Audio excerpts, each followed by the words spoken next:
Drop it. पूछ ले कि 720 है, इसमें स्क्वायर फैक्टर्स कितने? 720 है, इसमें स्क्वायर फैक्टर्स कितने? एक तो 1 है, ऐसे अपन लेते हैं, मैनुअल लेते हैं एक बार। एक 4 है, एक 9 है, एक 16 भी है ना? 32 नहीं है, 25 नहीं है, 64 भी नहीं है, 49 भी नहीं है, उसके बाद में 36 है, उसके बाद में मुझे 144 दिख रहा है, 144 का 5 गुना होता है। इसके अलावा कुछ दिख रहा है तो आप बताओ मुझे, है क्या कुछ? 6 है टोटल। इसमें स्क्वायर फैक्टर्स कितने हैं, यानी ऐसी कितनी संख्याएं इसके फैक्टर्स हैं जो स्क्वायर नंबर है? ठीक है, मैनुअल तो हम नहीं ले सकते हर संख्या का, तरीका क्या रहेगा वो बताता हूं। स्क्वायर फैक्टर के लिए पावर 2 होना जरूरी है अपने पास। स्क्वायर फैक्टर के लिए पावर 2 होना जरूरी है। जब भी कोई संख्या आपको दी गई है, पहला काम है उसके प्राइम फैक्टर्स में ब्रेक कर दो इसको। 144 गुणा 5 होता है, 144 है वो 16 गुणा 9 गुणा 5 होता है। 16 को 2 की घात 4 लिख सकते हैं, 9 को 3 की घात 2 लिख सकते हैं, और 5 को 5 की घात 1 लिख सकते हैं। स्क्वायर फैक्टर जब भी लेने हो तो जो पावर है उसमें 3 का भाग दे, 2 का भाग देना। कितनी बार गया, जैसे ये जो 4 है इसमें भाग दूंगा मैं किसका? 2 का।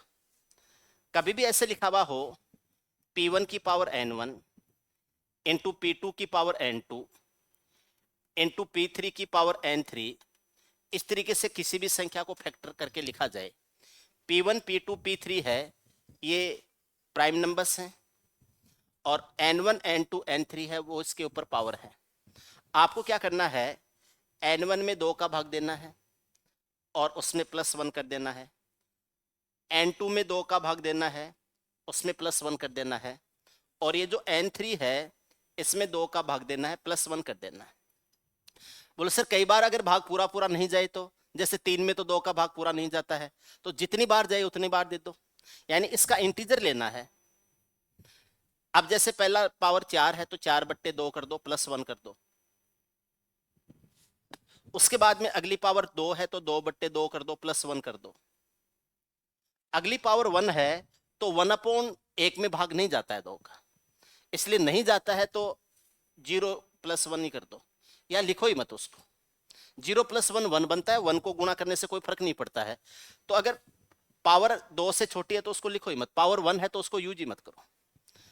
4 में 2 का भाग देंगे 2 बार जाएगा, 2 में 1 जोड़ेंगे तो 3 हो जाएगा, 2 में 2 का भाग 1 बार जाएगा, 1 में 1 जोड़ेंगे तो 2 हो जाएगा, और 3 का 2 से गुणा करेंगे तो कितना आ जाएगा? 6। तो इसमें स्क्वायर फैक्टर 6 हो जाएंगे। अगर हमसे पूछा जाए कि इसमें स्क्वायर फैक्टर कितने हैं, आपका आंसर होगा 6। 6 स्क्वायर फैक्टर हैं इसमें।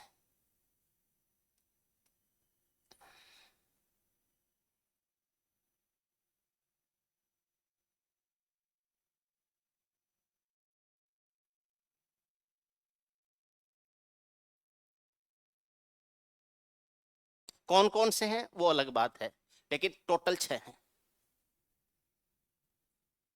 कोई भी नंबर आप भी बोल सकते हो, उसके भी ज्ञात कर लेंगे। कोई भी नंबर बोलो आप, कोई भी नंबर जाना पहचाना हो जिसके फैक्टर्स आप ऐसे वर्बल कर सको, या फिर मुझे बोलना पड़ेगा।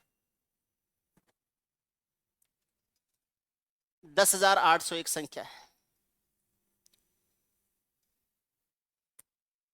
108 के फैक्टर कर लेंगे, 100 के फैक्टर कर लेंगे, और फिर 2 के फैक्टर एक जगह, 3 के फैक्टर एक जगह, 5 के फैक्टर एक जगह। 10,800 में 3 ही चीजों के मल्टीपल्स मिलेंगे, या तो 2 का, या 3 का, या 5 का। 108 गुणा 100 है, फैक्टर्स करना भी सीख लो साथ साथ। 108 27 गुणा 4 होता है, 4 गुणा 27 कर दो।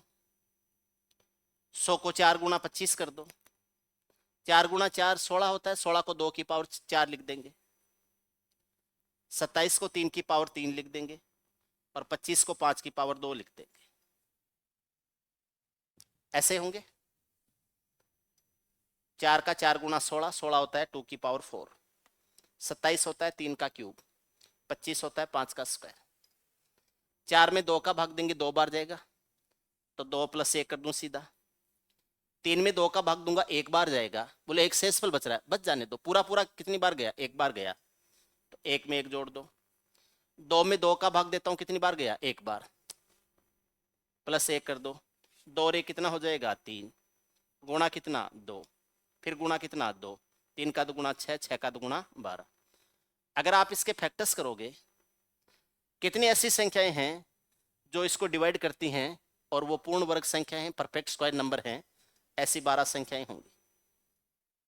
तो इसमें स्क्वायर फैक्टर कितने हो जाएंगे, 12। अब आपको बिना पढ़ाए हुए अगर मैं क्यूब फैक्टर्स पूछूं तो बता सकते हैं आगे कोई? बिना पढ़ाए हुए क्यूब फैक्टर्स पूछूं। स्क्वायर फैक्टर के लिए 2 से भाग देके देख रहे हैं, तो क्यूब फैक्टर के लिए 3 से भाग देके देखेंगे, ठीक है ना? और फिर बाद में आपसे पूछ लेंगे ऐसे कितनी संख्याएं जिन